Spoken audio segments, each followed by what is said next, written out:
shiga ta malamai don haka duk wani ahalus sunna da kanshi ya ɗauki zafi wallahi ya huce. Shigar malaman sunna bata sha bamban da shigar ordinary citizen ba, babu bambanci.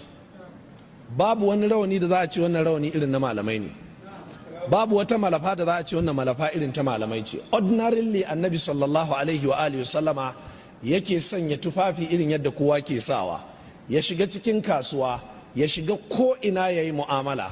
Har kafirai sai suka ce mali hadhar rasul ya akulu ta'ama wa yamshi fil aswaqi, wani irin manzo ne wannan a ganshi ya shiga kasuwa, a ganshi yana zaune yana cin abinci. Sai Allah ya ce tabarakallazi in sha'a ja'ala laka khairan min zalika jannatin wa yaj'al laka qusura tajri min tahtiha al-anharu wa yaj'al laka qusura. Allah ya ce albarka Allah ta wuce yadda suke zato.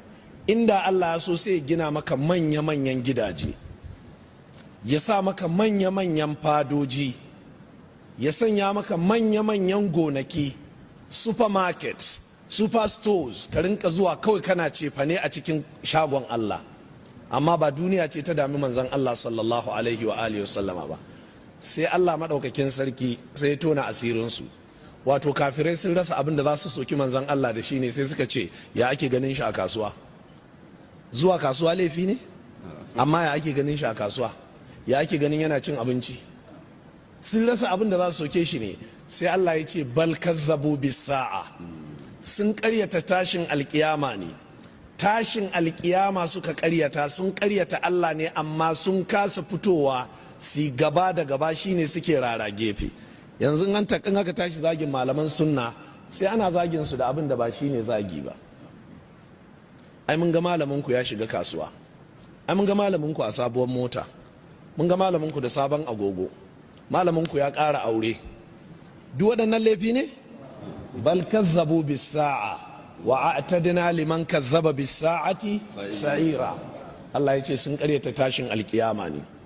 Annabi sallallahu alaihi wa alihi sallama baya yin wata shiga wadda ta saba daga shigar da al'adun larabawa suka nuna, kamar yadda kowane sahabi yake. Kuma yana tafiya shi kadai, ya shiga ko ina shi kadai, saboda bai ci kayan kowa ba, bai taki haƙƙin wani ba, baya tsoron ya je wucewa a yi mishi atire ko a jefe shi sallallahu alaihi wa alihi sallama. Saboda haka jama'a, annabi baya yin wata shiga ta musamman sallallahu alaihi wa sallam. Da ya taho aikin hajji, waɗannan mata da maza da yara ga sunan sun taho aikin hajji, su ma musulmi ne, sun ji labarin bana annabi zai yi hajji, an yi shela duk ƙasashen musulmi kowa ya zo. Annabi bai taɓa aikin hajji ba sai wannan shekara, kuma bayanta ba zai sake aikin hajji ba har duniya ta tashi. Anas Jabiru a cikin hadisin shi da Muslim ya ruwaito ya ce fatadarakan nasu almadina, mutane suka zo suka yi cincirindo suka cika Madina. Ya ce in ka kalli gaba jama'a kake gani, haka baya haka dama haka hagu. Da aka taho sai annabi sallallahu alaihi wa sallama ya haɗu da waɗannan mutane. Ya ce ku suwa ne? Suka ce mu ne jama'a kaza, mu ne kabila kaza daga ƙasa kaza, mu musulmi ne za mu tafi aikin hajji. Manzo Allah sallallahu alaihi wa alihi sallama ya ce to mu ma mu ne su manzan Allah sallallahu alaihi wa sallama, ga mu ma za mu je aikin hajji.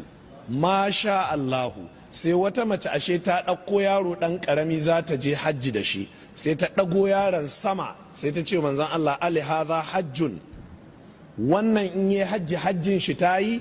Sai manzan Allah ya ce na'am hajji ta yi. Ya bata ansa ko bai bata ba? Sai kuma ya ce walaki ajrun, kuma kina da wani lada na musamman banda ladan da yaron zai samu. Yanzu ta yi tambaya game da wannan ladan?